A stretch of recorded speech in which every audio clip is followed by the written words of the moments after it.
you make, I see God over the balcony of heaven like, God, God's about to cuss over the balcony of heaven because you disobeyed. All things theology, we chop it up properly without an apology. Gotta get that theology to God, hollow be, cause this is how we do it at All Things Theology.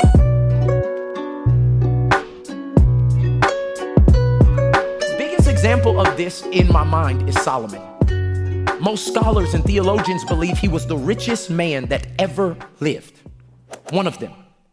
And throughout the Bible, I mean, Solomon was a gangster. When it was customary to sacrifice one bull, which was currency back in the day, when it came time to dedicate the temple, he sacrificed 1,000 when one was required.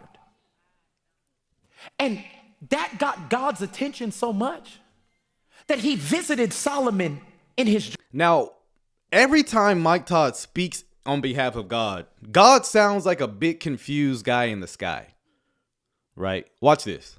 And said, hey, bro, what you want?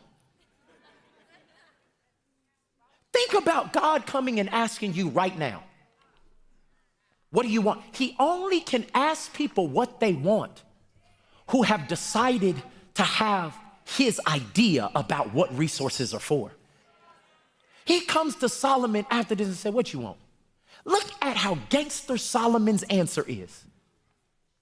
All I want is wisdom to be able to take care of your people. God said, oh, no, you didn't. Oh, no, you didn't. I asked you what you want, and you could have said a Bentley. Now, doesn't God seem surprised in Mike Todd's view of God? Like, oh, no, you didn't. I didn't know you was going to say that. No, you didn't. What? God sounds so confused, so shocked. God is shocked that Solomon would ask for wisdom. Again, this is the confusion and the man-centered, anthropocentric view of God that Mike Todd has. God is so shocked on the answer Solomon gives. He didn't know it, apparently. No, you didn't. No, you could have asked for... said a mansion, you could have said a palace, you could have said power, and what you want is the right thinking.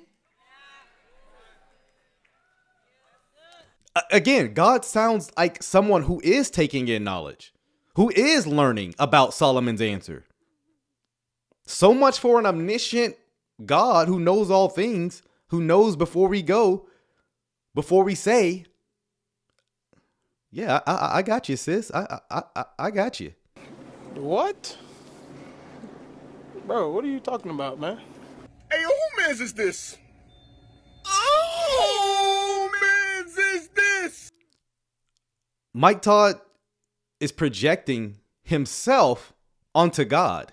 This is what you have a lot. This is what you have in man-centered theology, right? They look into the well, you know, where you draw water. They look into the well of religion, right?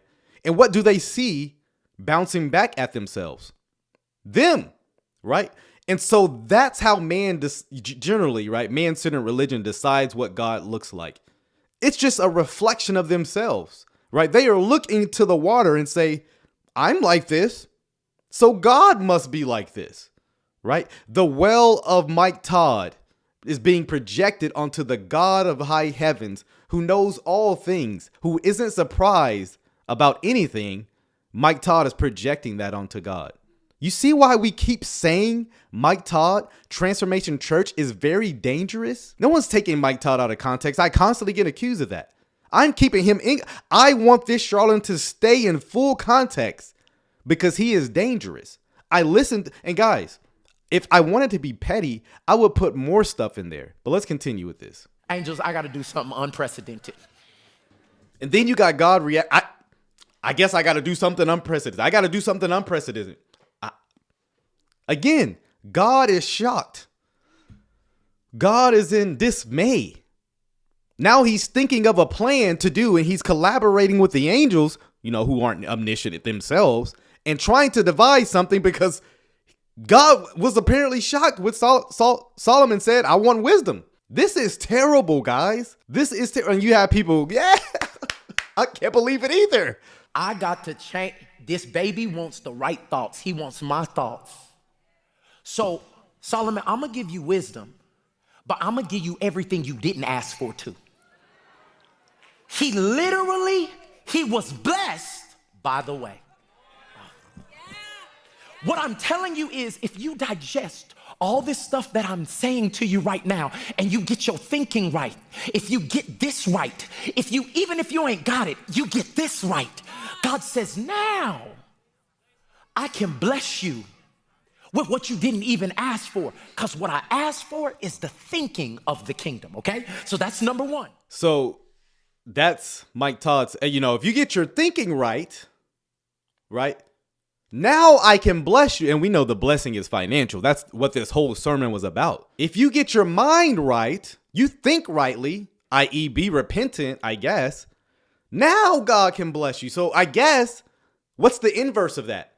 If you aren't rich, then that means you haven't repented, right? Wouldn't that be the obvious conclusion of what he's saying? See, this is the absurdity of the prosperity gospel, is they turn riches into the fruit of the Spirit, which by all accounts, the apostles would not be Christians according to their theology. See, this is the absurdity of the prosperity gospel movement. The very thing they claim the apostles didn't have. Are you still accepted? Yes. Are you still his child? Yes. But this thing that I have for you, I can't give you because you're disobedient. How did you rob God? You robbed me of the opportunity to bless you. If you would have just freaking done what I said to do. That's his classic, God's frustrated. Man, I wanted to bless you, but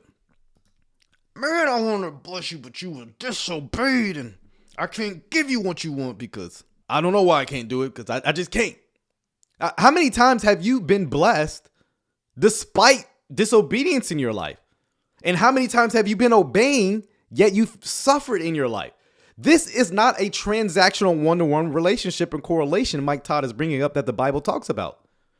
It's not obey and everything in your life happens right. God bless you. And it's not when you disobey, you'll get everything. I guess God can't bless you. It's not transactional like that. For God is so frustrated in heaven. That $200. You took that $200 from your side hustle and you gave it all to the mortgage company. And all I asked you to do was give me 20 of it. As if God needs money. Yeah, that might be wise to, get ahead of your mortgage. Anyways. Because it's mine anyway. You can't give it. You have to return it because it was his anyway. And you didn't. So shouldn't you give all of it? Anyways, yeah. Yeah. Man, I wanted you to live eternally with me, but you disobeyed. Yeah. Yes, exactly. That was thinking that same correlation here. Yeah. What I had back here. You make. I see God over the balcony of heaven like, God. I forgot that part was in there. Hold on. We gotta go back. God's about to cuss over the balcony of heaven because you disobeyed. And you didn't know what I had back here. So you make, I see God over the balcony of heaven like, God, you dumb. God is frustrated with man. He's acting like a big child in heaven. Mike Todd as a comparing him to. This is foolish. Every 1st and 15. They play me every time. And they don't know I got all of this stored up. So God's got all this big closet of treasures in heaven. Man, he wants to give if they could just make the right transaction and obey me, I'll give it to them. For those who manage what I give them right. So again, if you do the right thing, this is Spike Lee theology, right? Do the right thing. God will bless you. Can a man rob God? You rob him of the opportunity to bless you. What are you saying, Pastor Mike? Don't rob God of an opportunity to bless you. When I found this out, tithing became automatic for me. On the 1st and the 15th at 12:01, I got it set up. Get out my account. Bye. When I say it's automatic, because every time I honor God in that way, I give him an opportunity, knock my socks off. So God apparently didn't have the opportunity prior to Mike Todd's obedience. This is what he's teaching, guys. This is why this is so dangerous. God now can have an opportunity that he didn't have prior to Mike Todd agreeing or obeying in tithing. This is blasphemous. This is a transactional God. This is how the pagan gods work. That's how they work. God is not a transactional God. Obey, do right, blessing. Disobedience, poverty. That's not how it works. You can only be played if you are not knowing. God is all knowing. Amen, Lawrence. Yeah, you can't play God. You cannot play God. The theology of Mike Todd. Yo, guys, thank you for watching this video. If you enjoyed what you heard here today, why don't you go and leave me a like? Subscribe to the channel if it's your first time here. Hit that notification bell. I promise to give you weekly content, lives, interacting, exposing false teachers, showing you my theological beliefs and what I believe the Bible teaches. So if you're here for that, go and join us.